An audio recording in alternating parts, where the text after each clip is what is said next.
Well, when I was working with Alan Clark, we were doing, I think we were in our last week doing some scenes with Eric Richard, with my social worker in that.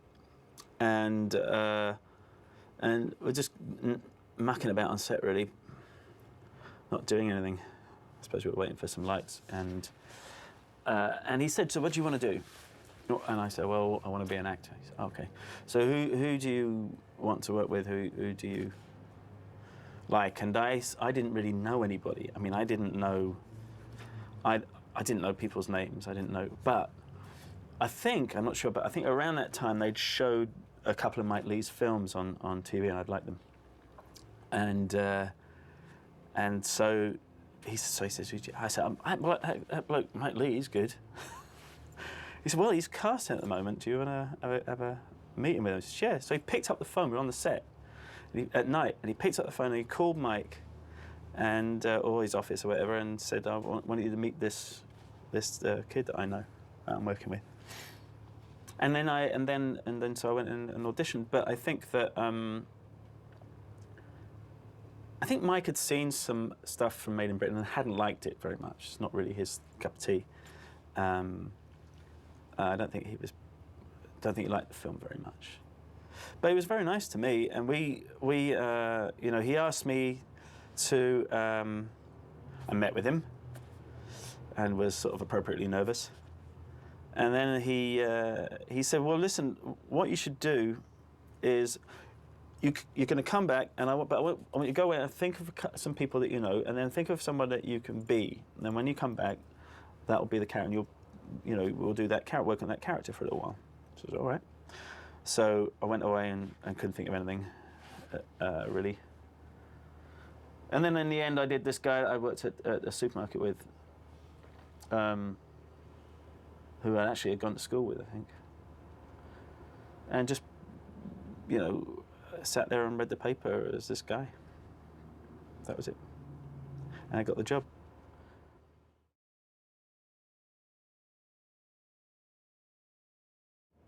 Came in and there's a room full of actors. There's about 16 odd actors, I suppose it was. And we all sit around on chairs. And there's some famous ones and there's some completely infamous ones, non-famous ones.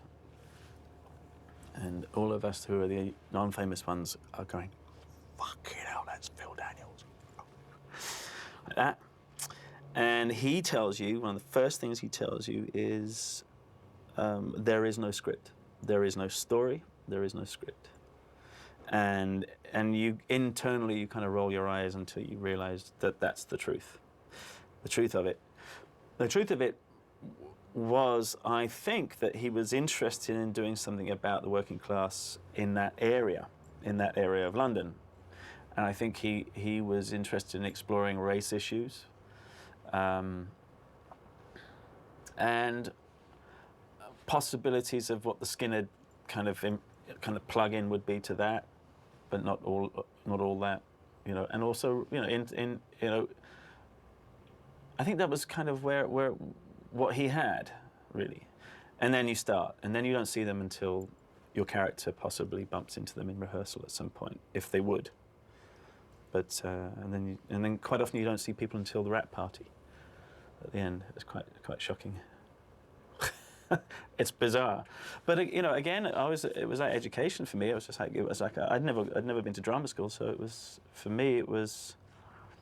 working from Alan, going through what Alan's process of work, and then going through Mike's process. It was like I did 4 years of really top quality kind of drama school.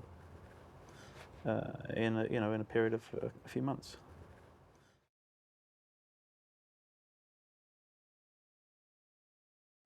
What Mike does is great. I mean, it really is great, and it really makes you think in a very refreshing and it opened my eyes to a whole ton of stuff with regards to acting that I didn't know. Really, really interesting time. The problem with improvisation in films, which is not really what Mike does, I don't think. I think it's a whole different world he's figured out. It's brilliant. But what people generally do when it's improvisations is they just say fuck a lot because they've run out of ideas. A, their script isn't working very well, so we'll come in, we'll improvise this scene. Well, what the fuck does that mean? I mean, what does that mean? It means that I got to cover your ass because you can't get your script to work. That's what it means. Quite often. Occasionally it doesn't mean that, but predominantly it's a lot of guys smoking cigarettes and saying fuck a lot, and really doesn't do much but disguise the fact that there's not much story floating around in there. You know. But what Mike does is its own world. I mean, we had to build those characters from scratch, and it's a very long process. So that when you come to filming, when again there isn't a script, your character would only react in the way that you react to any given situation, and then you pare that down, and then that becomes not the script, not a script. It becomes the film and the story. It's different. So when people say, Mike, I mean, I may be speaking completely out of turn here, but he may describe them as improvised films. I certainly wouldn't. I describe them as films, and very good ones, mostly.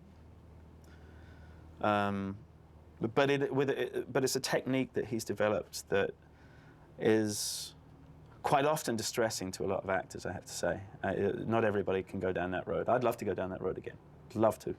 Absolutely love to. I don't know if I would be any good at it, having had such a big chunk of time not doing that, but I'd love to give it a go. It would be extraordinary.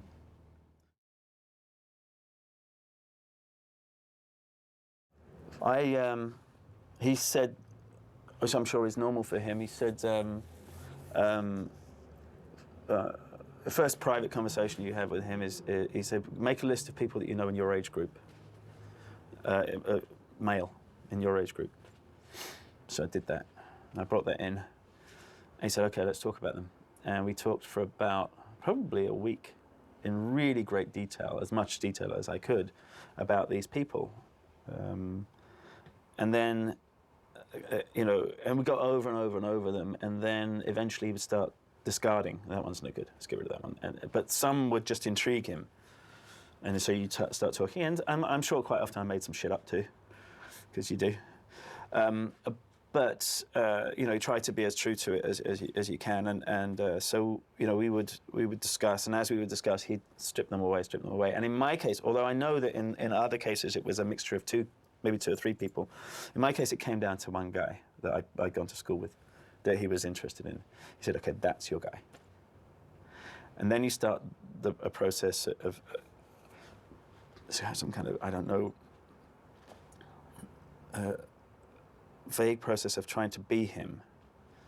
You get some costumes, you get some frocks, you go and put them on, and you start to just gradually find a way of being a version of this guy. But he's always the person you're going to hold in your mind when you portray him. And then you kind of, Jesus, I'm not sure the order that he does it. He probably doesn't do it in this order anymore. But then you find yourself being introduced to other actors in character in this factory space we had. And for example, one day I came and he said, go into character, you get into character. And you'd be going out in character, you'd be doing all that, but all the time on your own, with Mike kind of making notes and sort of peering around the edge of the bar or something with a little notebook and his hat on. And one day you come in and he says, okay, go into character. And I remember this is a good example where I was wandering around this big empty factory floor on my own, sort of in character, where I was fairly solid on what I thought the character might be at that point. And Gary walked in as a skinhead, and I hadn't seen him since sitting around in that circle when they said there was no story. And then he walked, and he was drinking a bottle of milk, and we were just sort of, I don't know, I was checking each other. Well, I wasn't probably looking at him particularly, but anyway, it was an introduction in a way to each other, I suppose. But I remember he chucked the bottle to me. It was like playing hot bottle. Do you remember? I don't know if you had that when you were a kid. I chucked it back and I hit a light fitting, and it smashed, and it slashed his face open. Initial meeting, initial rehearsal, And as he was being carried out with his West Ham scarf around his head or whatever, tell him I'm an actor. That's all he was saying. Tell him I'm a fucking actor. Because otherwise he wouldn't have got quick service at the hospital. But then he liked his scar. It's still there, I believe. So, and then you'll have the whole thing where there'll be a meeting where he'll introduce you to your brother, to your aunt, to your uncle, to your mother, to your father, and then you start doing these improvisations, going way back to childhood, these kind of weird hand improvisations where your relationship to each other is formed, what it was like as children is formed, whether you hide with your hands, whether you're out there and you get hit, or whether, you know, so there's this long kind of relationship that goes on, and then gradually that you build up to present day. And when it's present day, he set up a little flat, you know, and we would operate, make tea, go out to the shops, do the shopping, go to the pub, do all that stuff, and just kind of operate. And then again, there's, for example, there's an opening sequence in the film where we're in the park, you know, and that was a day that we had in improvisation that we spent working on, and so on. And then what is there? Then there's a bunch of different things. I'm sure Mike take you through all of this stuff. He's going to do commentary. Yeah. There's a bunch of different things, but there's a day.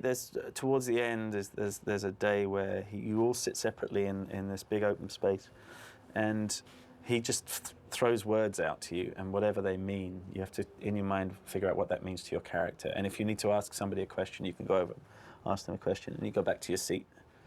Day, and it's a whole day of that.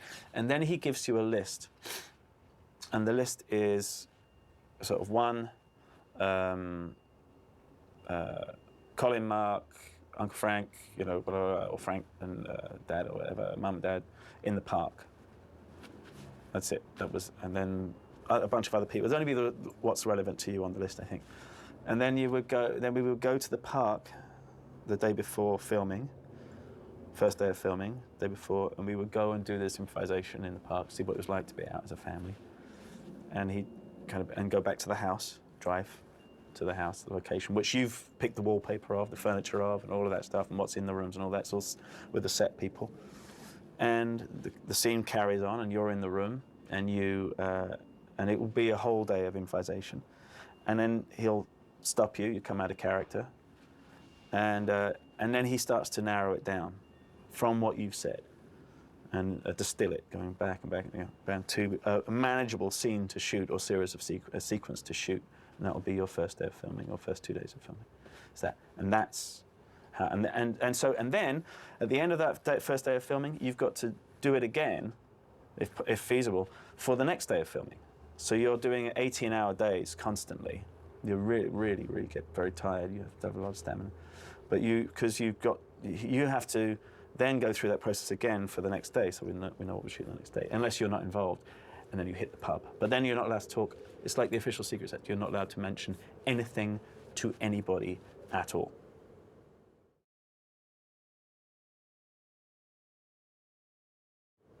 It's extraordinary, but it literally drove a couple of people nuts when we were filming, and it's very, very hard. And then all the ego comes into play again, which you really have to try and keep a cap on, where you don't know where your character fits in whatever is going on. So you don't know if you're a lead, a one-liner, because you're all doing the same amount of work. You don't know. So it's only when he cuts it together and he shows it to you that you know where you stand. That's hard for actors. It's kind of good. I liked it.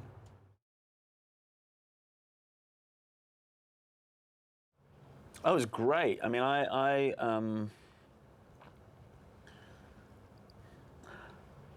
it was an extraordinary feeling. Because I was truly prepared for it to be the other way. I did feel that there was. I did seem to be going to work a lot. I was very nervous of Mark, Phil Daniels. Very nervous of him because I was in such awe of him, and I was worried that the work would be affected by that. But and I had that feeling in me that I had at school and that I knew that it was right for the character to have kind of, I wonder what the boys are up to after work because nobody's inviting me out to anything. And that's Colin. He's like, you know, they're all probably having their knees up in the East End, you know. I've got to go home now.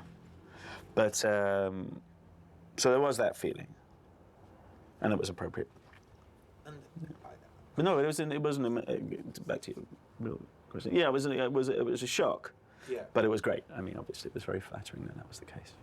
And that wasn't Mike's intention. That was not, his intention is never to flatter.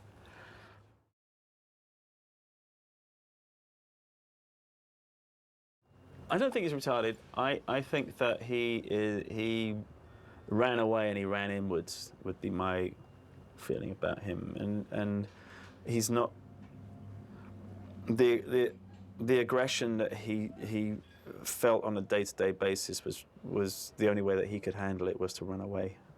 And he had nowhere to run away to. And he was a very sensitive guy, so he would, if anyone offered him anything, any sense of friendship, any kind of handshake, he would take it. And it was only ever really offered in a sarcastic way, but he didn't see that.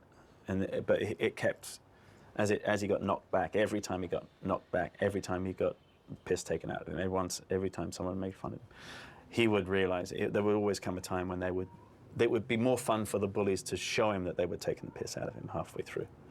So he was tortured. He was a very tortured person. Psychologically, he was bashed. And I think that, so I don't think he's retarded. I think I think the opposite was true, and I think that the most retarded of all the characters would be Gary's character. But you know, he even felt his brother. He'd been so trained to think, to be the butt of the joke, that even when his brother was actually standing up for him, he didn't see it yet. I think he's stronger than his brother in the end.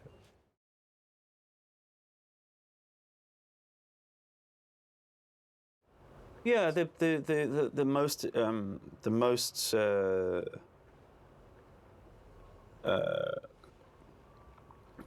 familiar aspect of the character was the persecution, and I definitely felt that, whether it was in my own mind or not. But I felt I was on the edge of that. Could very easily have gone down Colin's road, definitely. And so I think that was why that was an intriguing character for me to play. You know, I was more a Colin than I was a Trevor.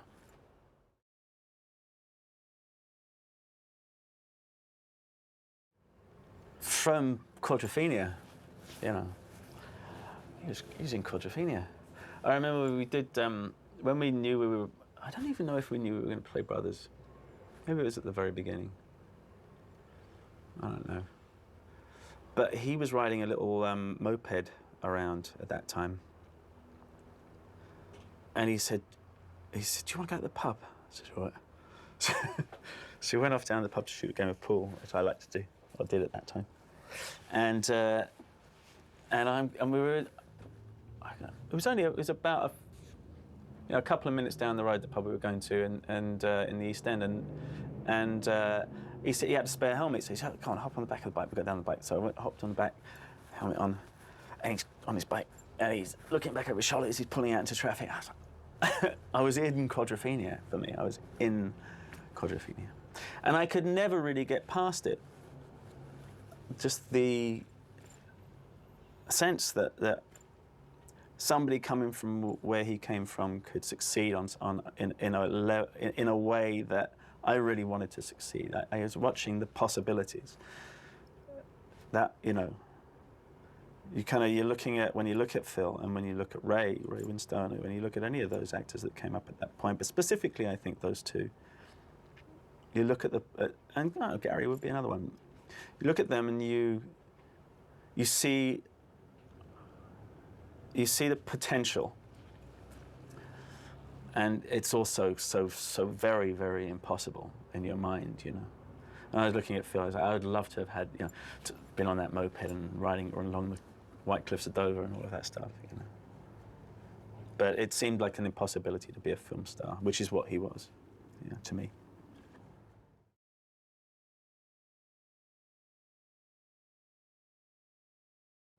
The time I was making it, for me, it was about a guy. It was all about Colin, because that was all I knew. I mean, I don't know. And now, even now, when I think of it, I couldn't say specifically what I thought it might be about. I really don't know. I think I can say, as corny as it sounds, finding some kind of stability and finding some kind of love and friendship was what it became about for Colin, and it was right. It was close to home. It was his brother. It was right there, and it was trying to. I don't think he set out to find it. I think that's where he ended up in the film. So, but as I couldn't say. I mean, I couldn't say what it's about, really.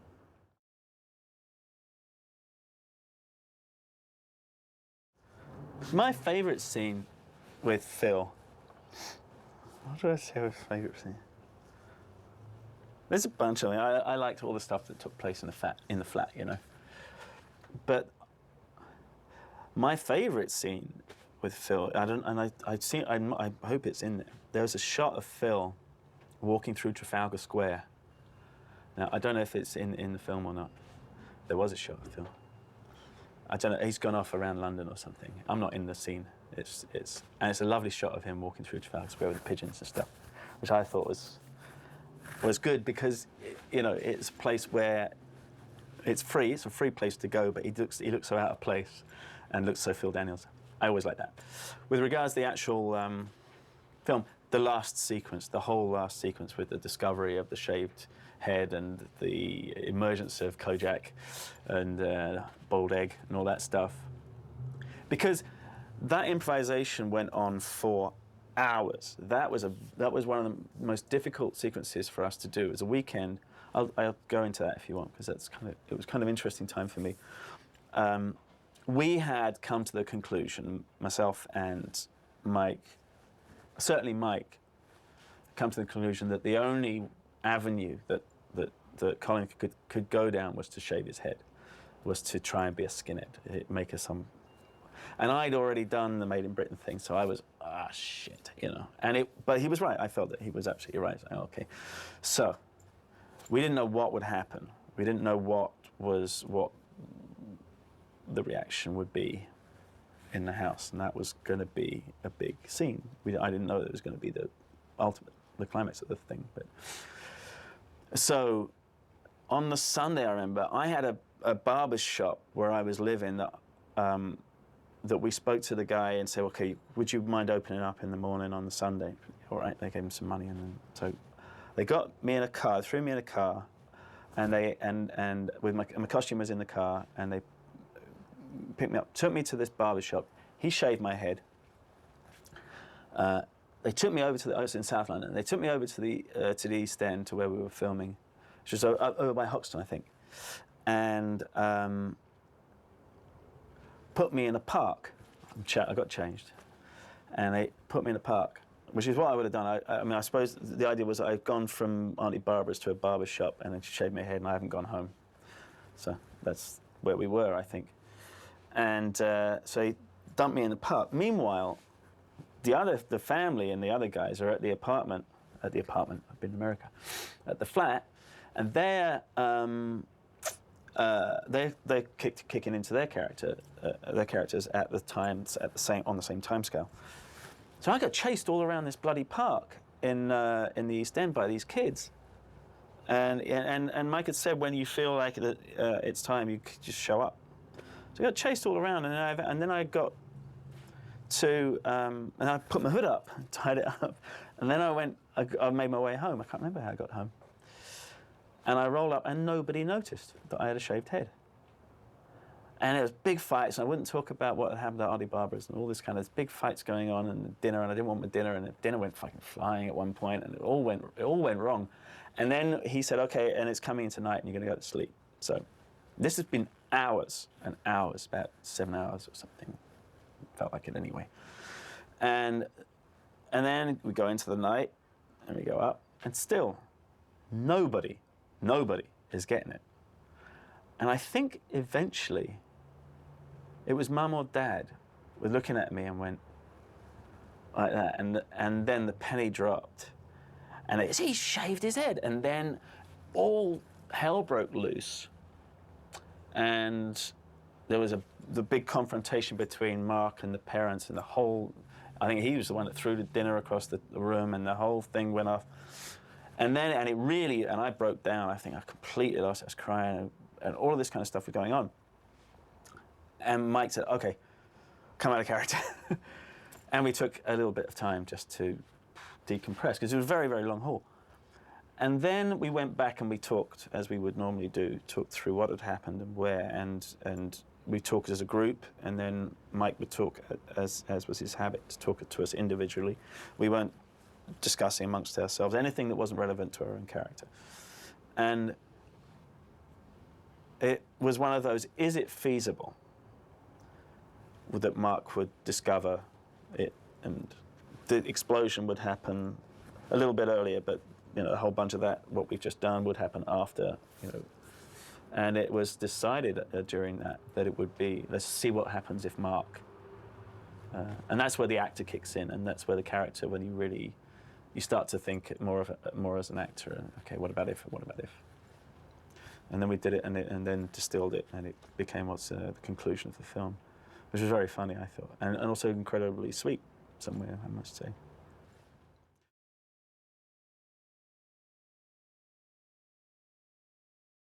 Well, I think that he is, looking for,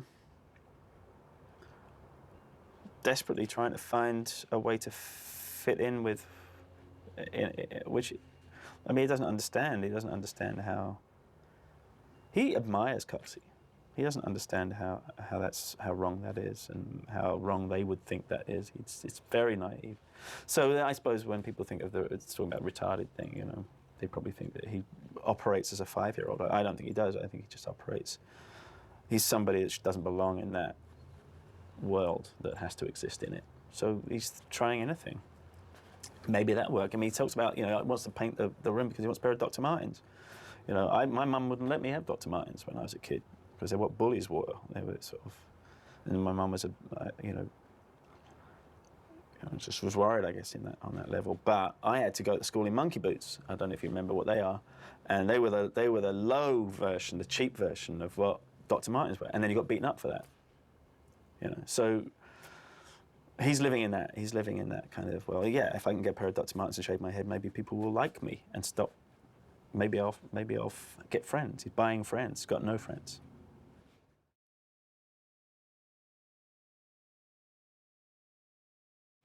Let's say, you have to ask her, really, wouldn't you? As a viewer,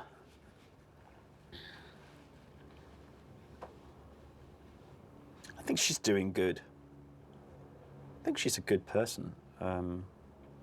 Funny, when I was filming it, I was so in love with her, with Marion, but I think probably more with the character. I think she was doing good. I think she was helping. She didn't, her radar was off, She didn't realize how embarrassing that must feel for her sister and for their family. And for all sorts of reasons, I suppose. Nobody likes to feel that they need charity, Orwell writes about that brilliantly, I think, in Down and Out in Paris and London, where he talks about, he talks about the awfulness of going to these Christian fucking groups, for a cup of tea, and they make you sit there and sing fucking songs. And he talks about, if you offer something to somebody, offer it to them and move away. Don't need the comeback to make you feel good. Move away. Always take a leaflet off someone in the street too. That was one thing he said. But I think what she was doing was offering, but waiting for her prize. And I think that's what it seems to me, at least.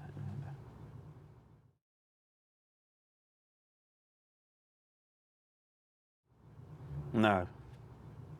It's quite often that, you know, when you finally, I find watching films that I'm in horrendous experience. Been for, until recently, I had to watch a film that I did with Coppola, but and that is the first time in a long time that I've seen something that I've done. I stopped doing it about 10 years ago, really, maybe a little less. But I don't like it. I hate it. And so there's always things that you'll change when you think you could change. First of all, it's out of my hands. It's a director's medium. It's not an actor's medium. I think it comes closer to being an actor's medium with Mike because of the process. But it's still, I think, a director's medium in general. And I think you should, as an actor, stay away from it. You can offer your opinion, but you shouldn't expect it to be observed, you know. So as I actually, you know, I haven't seen Meantime in a long, long time. I would have seen it earlier, actually. I would have seen it sooner, but the sound was so bloody awful on the DVD, I remember, when they did it before. It was excruciating. So I would have seen it, but I seem to remember that even when I saw it initially, you know, at a screening or whatever, when I don't know how it was arranged that we would see it, I was very happy with it. Very happy with it. I think it was. I really was proud of it, and I am proud of it. I think it's a good film. Which you can't say. I can't say that about many of the films I've made. So it was, you know, they're few and far between.